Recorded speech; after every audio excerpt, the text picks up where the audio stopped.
In this video, I'm going to show you all of the ways that I have personally done outreach or outbound sales. And at the end of the video, I am going to be telling you which ones I found were the most effective, least effective, the ones that you should definitely use, and the ones that you should definitely stay away from. If that sounds like something you'd be interested in, let's get into it.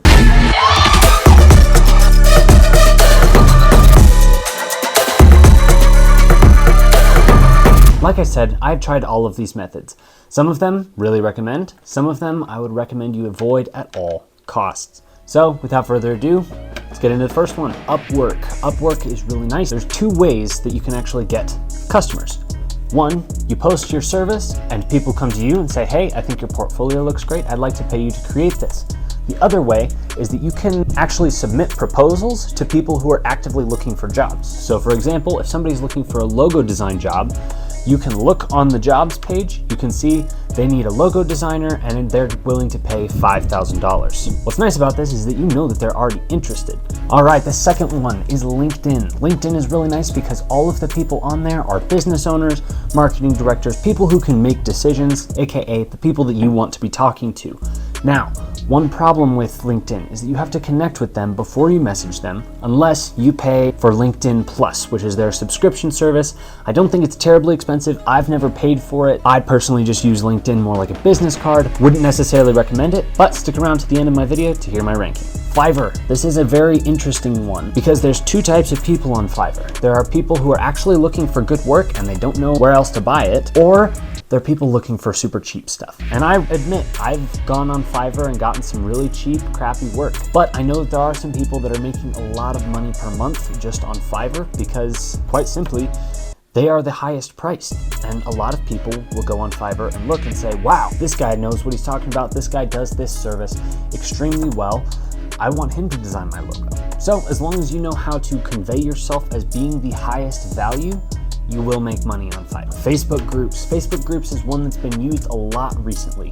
So the general idea is that you go on Facebook, you join groups that are full of business owners. The key here is you have to find one that allows you to promote yourself, because oftentimes you're not allowed to promote yourself in these Facebook groups, otherwise they will kick you out. So it can kind of be a pain, but it can also be really effective. And here's what I've done and what I think is the most effective way to do this, because oftentimes people will post on these groups, hey, I need XYZ thing. Let's just say it's a logo. If you don't sell a logo, even better. Let's say you sell something like website design or digital advertising. The people who post something about needing a logo, it gets filled with comments as in like, message me, I design great logos, hey, pick me, pick me, pick me. By the time they post it, you already have probably 30 or 40 people that are already willing, ready, and able to do the job. It's gonna be hard for you to stand out from a bunch of other people in the comments section. So what I would do is I would look for services that you don't offer and that need to be done before your service. For example, if you do web design, you find somebody who just got their logo designed and then you message them privately and say, hey, I saw that you just got a logo made. I design websites that do XYZ for your company, help it grow. So with Facebook groups, you have to be very proactive. You can't just sit back and wait for somebody to be looking for work because you're probably not gonna stand out from the crowd of comments. Now, Facebook Messenger / DMs. Although this is kind of what I just talked about, and there is a little bit of difference, they're basically the same thing. Finding people on social media and messaging them on their social media. And these are great. They're super easy to find companies that are wanting to grow, because why else would they be on social media? Now, the problem with this is it's extremely hard to get people's trust. How many scammers have you heard of? How many messages have you gotten that are asking for brand ambassadorship deals, selling courses, or just selling different things, selling Instagram followers? They're all super scammy, they're all super weird. So if you can stand out and be professional and get their trust quickly and easily, great. If not, you're gonna be at a loss for clients. Now, cold calls. I think cold calls are an extremely effective way, because when you send somebody a message, whether text or Instagram or an email, it's really easy for them to just not respond to you. And if they don't respond to you or they block you, it's gonna be hard to make the sale after that. Whereas the next step above a message is a phone call, because it's a little bit harder to hang up on somebody, especially if you're in an engaged conversation. That being said, it's not impossible. But if you can be sharp and if you can be very personable and not sound like a scammer or a robot, you're gonna be set. In-person outreach. This one is probably the hardest, but also incredibly effective, because unlike messaging or cold calling, this one is the hardest one to walk away from. Because think about it, if you're talking with somebody and they're trying to sell you on something, unless you're going door-to-door sales and it's really easy for them to just shut the door in your face, it's kind of hard for them to be like, no, leave, please, like leave. Humans are not wired to be that rude. It's just generally not accepted in society. However, people are gonna sniff you out if you have just a hint of nervousness. You need to be as sharp as a tack. You need to walk in there, you need to know exactly what you're selling, you need to be prepared for objections, and you need to be able to close them and get them onto the next meeting from there. Now, email cold messaging. This one is the holy grail. However, it's also a little bit tricky. Let me explain. It's hard because you can't find email addresses as easily as you can DM somebody on Instagram. Because Instagram, if you find somebody, you can message them. If they have an account, you can message them. With email, it's hard to find their exact email address. It's hard to find it. Now you can use tips like Hunter.io that I talked about in my last video to find these email addresses, but there's also no guarantee that that's actually going to be their email. Another way that you can find email addresses is by paying for a lead list. Now there's a few different ways to do this. You can scrape it yourself. You can hire a software to do it. I'm not gonna list any because there's a bunch of them and they go out of business a lot, but it's still pretty easy to find. Look up data entry or lead generation, email address finder, anything along those lines. Google will find something for you. And a lot of these are getting very sophisticated to where you can narrow in on people that are actually looking for your service, which I think is really cool. One other way is by going to a lead list broker, by finding somebody who their sole business is buying and selling leads. I think it's an incredibly effective outreach method. One of the hardest things is just finding the email addresses. If you can find the email addresses and if you can get them to trust you, you're good to go. Now, the moment that you've all been waiting for, I'm going to be ranking these in order of effectiveness based on my experience so you can trust me.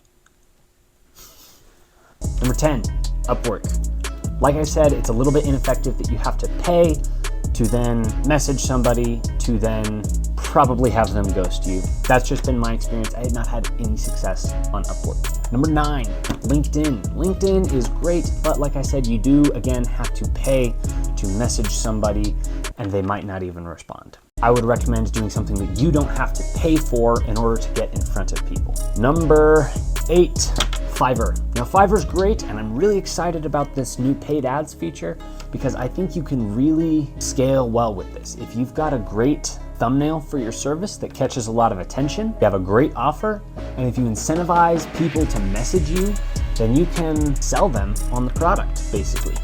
It becomes a warm lead instead of a cold lead, which I think is invaluable. Number 7, Facebook groups. Now Facebook groups, like I said, extremely effective if you play it right. However, if you aren't in the right Facebook groups, you can get kicked out if you're not allowed to promote yourself, which kind of sucks, especially if there's a lot of people in that group that you could benefit from being connected with. Now, I'm ranking Facebook Messenger and Instagram DMs at the same level 6. I think they're a tie because they're effectively the same thing. Very easy to find people, like I already mentioned. It's very easy to go on Instagram and say, all right, look, accountants in my area, boom, boom, boom, boom, boom. I'm gonna message all of them. They're super easy to find. However, they are a little bit harder to gain trust. You really wanna send out a bunch of messages because of that lack of trust. It's gonna be really hard to gain that from anybody. There's some people that are gonna accept you and there's some people that aren't even gonna read the message. And then there's some people right in the middle, they're gonna be skeptical and it's up to you to sway them either way. Number 4, cold calls. Although it can sometimes be hard to find, they're extremely effective. Like I said, hard to ghost you. The only way that they can ghost you really is not answering. One little sneaky trick is if they hang up on you, I would call them again 2 seconds later and say, hey, sorry, I think there was a bad connection. And if they don't answer, it means that they didn't like you or they wanted to hang up. But if they're a soft person that's not super experienced with dealing with salespeople, they're probably gonna stay on the call and hear you out because now they feel like a jerk. Because now they think, oh, this guy thought that I disconnected. I'm not gonna tell him that I hung up on him.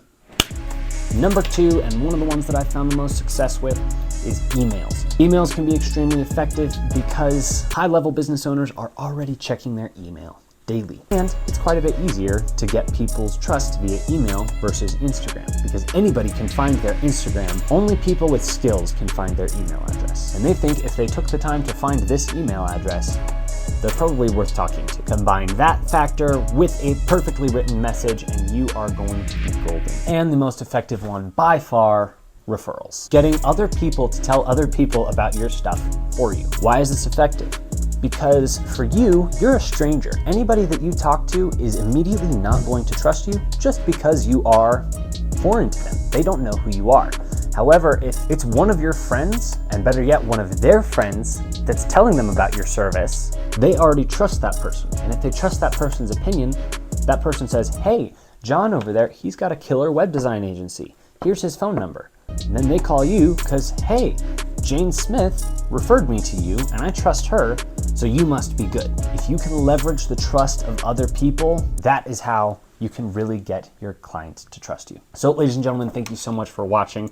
I hope you enjoyed this video and I hope you're able to find it useful and that you can go out and use these outreach tactics to grow your own business. And who knows, maybe you can even come to us for some paid ads. Again, ladies and gentlemen, thank you so much for watching and we'll see you next time. Peace out.